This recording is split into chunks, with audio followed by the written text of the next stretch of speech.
நம்ம மதுரை மீனாட்சி அம்மன் தன்னோட பக்தரோட வேண்டுதலுக்கு இணங்க கேரளா மாநிலத்துல ஒரு அழகான கிராமத்துல நமக்கு குடிகொண்டு அருள் கொடுக்குறாங்க. அந்த கோவிலுக்கு தான் நாம இன்னைக்கு வந்திருக்கோம். அதாவது கேரளா மாநிலம் பாலக்காடு பகுதியில் அமைஞ்சிருக்க பல்லசேனா அப்படிங்கிற கிராமத்துல மீன் குளத்தி பகவதி அம்மனா நமக்கு காட்சி கொடுக்குறாங்க நம்ம மதுரை மீனாட்சி அம்மன். இந்த கோவிலில் என்ன மாதிரி வேண்டுதல் ரொம்ப சிறப்புன்னு பார்த்தீங்கன்னா, நமக்கு தொழிலில் நஷ்டம் ஏற்பட்டுருச்சு, எனக்கு வேலை போயிடுச்சு, எனக்கு அடுத்த நிலை ப்ரொமோஷன் வேணும் அப்படின்னு சொல்கிறவங்க இந்த அம்மனை வணங்கிட்டு போனால் சீக்கிரமாகவே அடுத்த நிலை ப்ரொமோஷன் கிடைக்கும். அதே மாதிரி எனக்கு பணம் வரவே இல்லை, நான் எவ்வளோ தொழில் செஞ்சாலும் எனக்கு இன்கமே வரமாட்டேங்குது அப்படின்னு சொல்கிறவங்களுக்கும் இந்த அம்மன் பார்த்தீங்கன்னா செல்வ செழிப்பாக கொடுக்குறாங்க. அப்படி ஒரு சிறப்பு இந்த அம்மனுக்கு.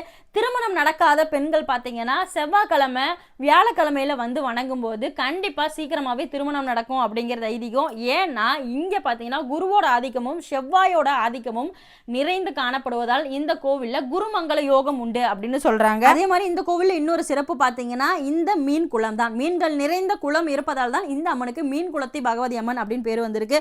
ஸோ கண்டிப்பா இந்த கோவிலுக்கு வரவங்க இங்க இருக்கிற மீனுக்கு உணவளிப்பதன் மூலம் தன்னோட கர்மாவை குறைச்சிக்கிறாங்க அப்படிங்கிறது ஐதீகம். ஸோ கண்டிப்பா மீன் குளத்தி பகவதி அம்மன் கோயிலுக்கு போறவங்க இந்த மீன்களுக்கு உணவளிக்க மறக்காதீர்கள்.